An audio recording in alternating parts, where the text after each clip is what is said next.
Harrington. I am your host, and today I want to talk about women being stuck in a constant cycle of needing to improve themselves and never feeling satisfied and never feeling like they have arrived.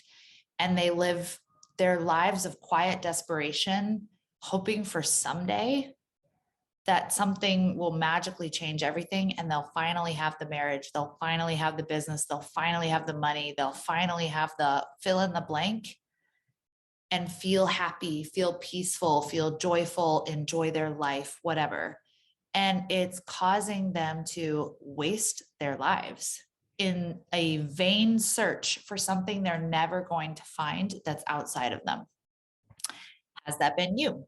I speak on this topic because it's definitely something that I've lived and known. In fact, I remember when I was working with my coach a couple of years ago, and I said something like, it's almost like I can't ever be happy. It's almost like I have this like discontentment issue where I can never actually be satisfied and I can't be content. And he was like, well, do you?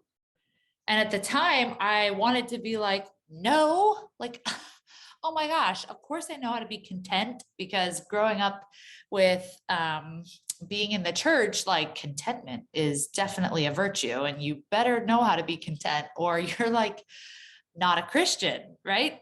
And so I was sitting here hearing it from this like religious background, right? Of like, oh, Joy, you don't know how to be content. Like you're giving into the flesh, instead of allowing myself to be curious and go, what is that? But my coach, being the amazing coach that he was, helped me dig through that and dig into like what is actually there. Because it's not that you're just this discontent person, and it's not that you don't know how to be content. What is there? And so as I've worked with women over the years and as I've observed society and women, I've noticed this really sad trend that the personal development, coaching, mental health, whatever space, there are other industries too, but this space in particular really feeds on and preys on women that really feel like there's like something outside of themselves that's going to finally get them to that point in their head that is somehow the ultimate. Right. And then they'll finally have the marriage, they'll finally have the house, they'll finally have the goals, they'll finally have the success, whatever it is, to finally feel enough, to finally feel happy, successful, peaceful, whatever it is. Because up until this point, they haven't felt that thing that they're searching for. They haven't felt happy enough in their marriage. They haven't felt lit up inside. They haven't felt peaceful. They haven't felt successful. They haven't felt seen. They haven't felt validated. They haven't felt all of these big things. And it keeps them it keeps them doing a lot of things, right? It drives the beauty industry, number one. We all know that. It keeps us going for, younger skin and lose 5 more pounds and whatever it is. It's always like that elusive thing, that elusive next thing that we need. That's the beauty industry. It also keeps us going for goals and more success and more achievement. And like, what's the next thing and the next thing and the next thing when it comes to a business, when it comes to a career? What's the next rank? What's the next sale? What's the next customer? What's the next team member? What's the next course? What's the next 6-figure launch? Whatever it is. It also keeps us going from course to course, from mentor to mentor, from program to program, from thing to thing that we believe will finally fix something inside of us, that will finally fix the self-sabotage. It will finally fix the pattern. It will finally fix the whatever. Something that we feel like we need to quote unquote fix. And when you really dig into it, when you really peel back the onion, my question to you is, why do you think you need to be fixed? And if you asked and you kept digging, ultimately you would come back to a should.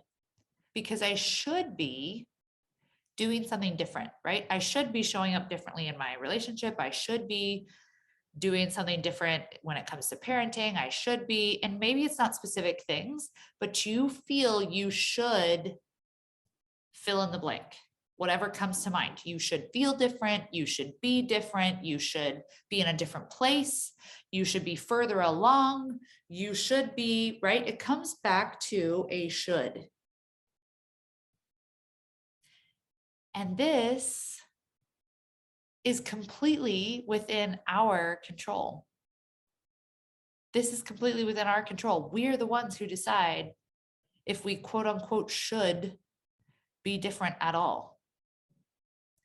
And because women have this unspoken rule book driving their show, it's like a rule book that got written a long time ago, probably by other people that we took on their expectations, their beliefs, their voices, their whatever they're telling us that we should be.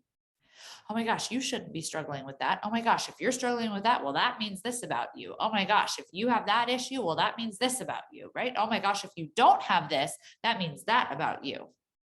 We're constantly told by external voices, by external programs, mentors, teachers, companies, bosses, partners, whatever it is, that we should be different. But we get to choose to believe that voice or not. We get to choose to lean into that belief or not. And most of us took on this should voice at a young age from someone else. And then we are attracted to more people that are going to should on us because we believe that that's true about ourselves. We believe that we are not enough and we should be different. We should be farther. We should be better. We should not struggle with X, Y, and Z. We should not whatever. Is anybody resonating with this? And because of that, you will never arrive. Because of that, you will never actually let yourself be healed. Ooh, did you catch that? You won't actually let yourself be healed. Because even if you receive healing, you will still believe you should be different. You should be further. You shouldn't have that anymore. You might come across a program, a teacher, someone in your life that can actually help you heal, but you won't let yourself heal because of this should. And you're probably expecting some sort of complicated, and here's how you heal that answer. But my question as a coach always is, so what if you stop believing that? What if you just decided you shouldn't be any different or anywhere else or experiencing anything else? What if you stopped telling yourself that things should be different in your marriage, in your life, in your whatever? Now, it's really hard to stop telling yourself things shouldn't be different when you are constantly being bombarded by voices that are telling you that they should.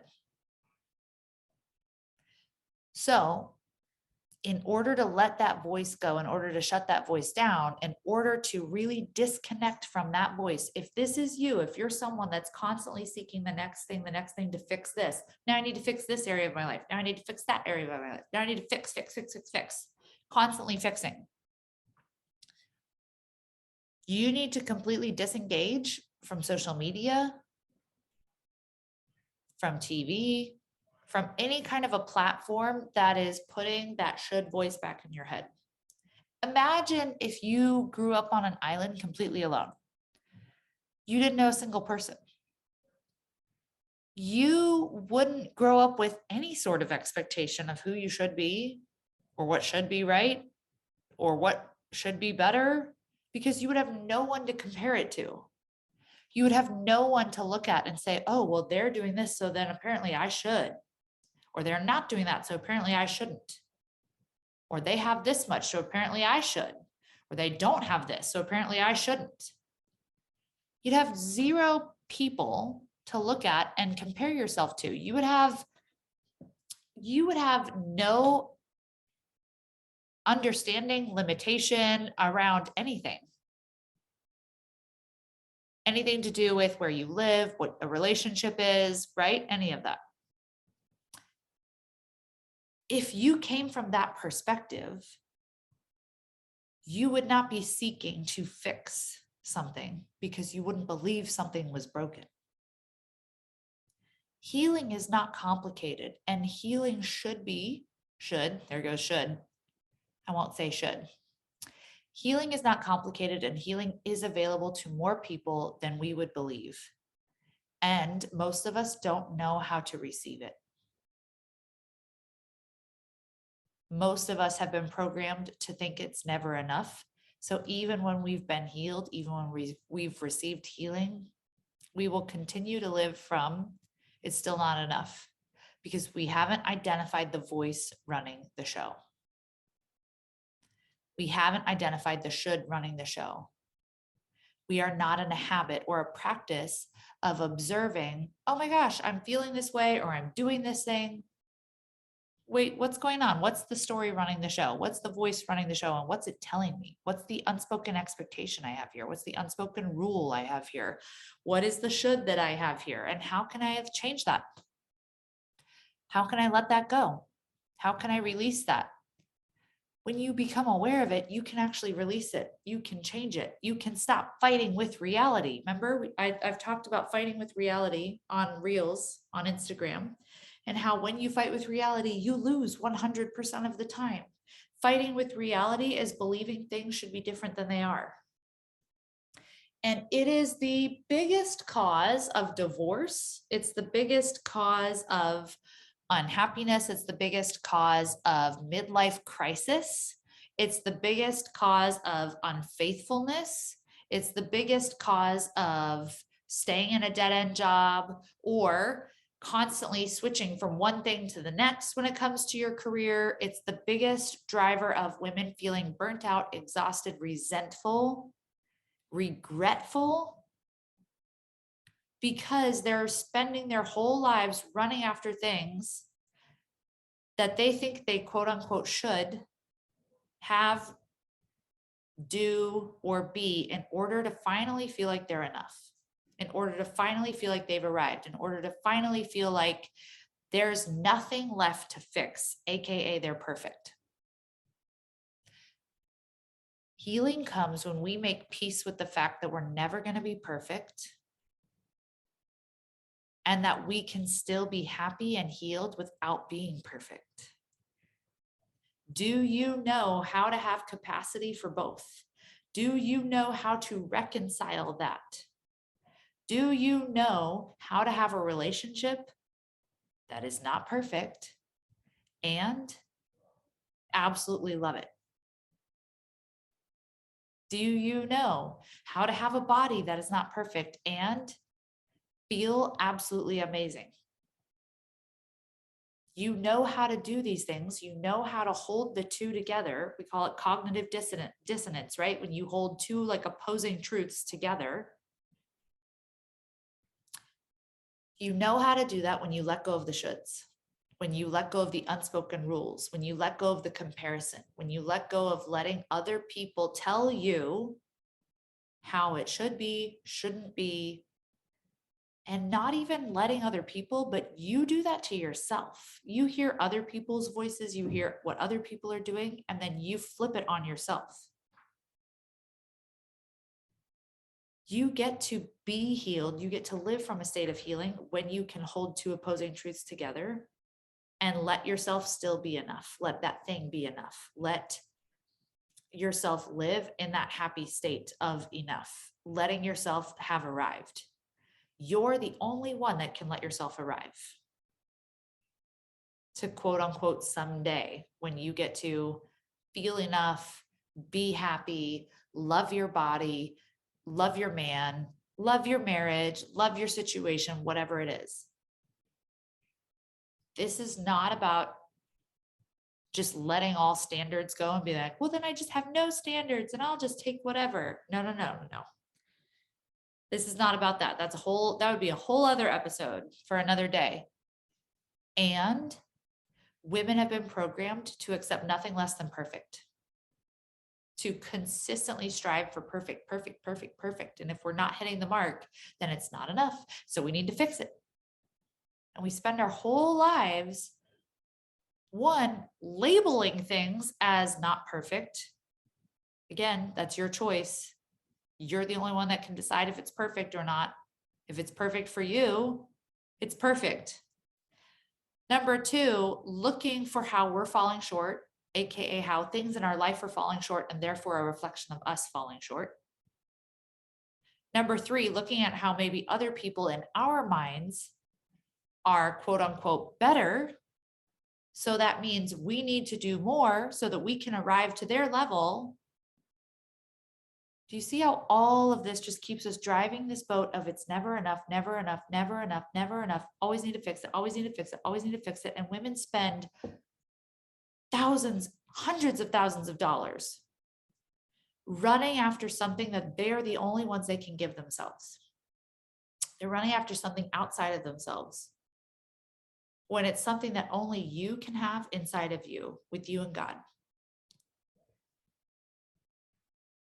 And it makes me sad because I see this industry that I'm in, the coaching industry, right? The mental health and wellness space, profiting off of people who just believe that they're broken and need to be fixed and will never let themselves get there. And most of them go through these courses, these coaches, these programs, and still never get there because they haven't worked with someone that has allowed them to realize these things and to actually peel back the onion enough to change that inner voice, to accept that inner voice, to live with cognitive dissonance, to be able to hold two opposing truths at the same time. And that's the work that I do, right? That's what I'm here to help you do. And so I just want to leave you with this today to help you start digging your way out of this. If this is you, when you decide, well, now I need to do this, right? Now I need to fix this. Now I need to take this course to do that. Well, apparently I need to do this. I want you to ask yourself, because then what? You'll say, well, because then once I figure out my patterns, I can stop self-sabotaging. Great, because then what? Ask it again. Then what? Well, then if I stop self-sabotaging, I will actually show up in my business. Okay, then what? Well, if I show up in my business, then I'll actually have clients and I'll have income and blah, blah, blah. Okay, then what? Well, then I could actually have the life that I want and blah, blah, blah, blah, blah. Okay, then what? Ask then what and go inward with it. Okay, then what? Then I will feel what? I'll feel enough. I will feel seen. I'll feel validated. I'll feel secure. I'll feel whatever it is. Ask then what until you dig back to the feeling that you are looking for, which is actually about a belief, right? Because then I'll feel enough, AKA I don't believe I'm enough without this thing. This is how you're going to start becoming aware of what's actually driving your ship when it comes to this. And this is going to help you get off the treadmill. You are on like this rat race treadmill right now, going from thing to thing to thing to thing to thing to thing, looking for some sort of answer to fix it outside of you, and you're never going to get there. Get off the treadmill by starting to notice when you are in this pattern of like, oh, well, now I need to fix this, and now I need to do that. And now I need, if I just lose 5 more pounds, well, now I'm going to do this diet. Well, now I'm going to do this, right? By asking, then what? And keep asking it until you discover the thing inside of you that you're actually running for, which is a belief about yourself. Once you get that awareness, then you begin to start actually shifting that belief. Because if you could shift the belief and you can come from a state of knowing you are enough, period, I bet you'd make a different choice. I bet you would do something different. I bet you would live different. I bet you wouldn't be spending your time and money constantly trying to fix and change things. You would definitely build a business from a different place. And most women that come to me wanting to build a business are building from the, then I'll be enough, instead of I'm already enough. I don't need anything. I am secure, whatever it is that they're looking to fill in the blank. So now out of that, what would I do? Who would I be? How would I live? So flip it by digging into then what, then what, then what. Okay? Get off the treadmill, get off the rat race. You were not put here on earth to constantly strive, to constantly work, to constantly fix yourself, fix your relationship, fix your life. You were put here to thrive. You were put here to run in your mission, and you're not going to do that when you're constantly trying to fix. All right. I love you. I will see you back on the show next week. Send this to a friend who needs it, or share it on Instagram, tag me. I would love to hear your takeaway and who you would be, how you would live, what you would do if you truly believed you already were enough, seen, validated, successful, secure, whatever it is for you. I can't wait to hear from you. I'll see you back on the show soon. Bye.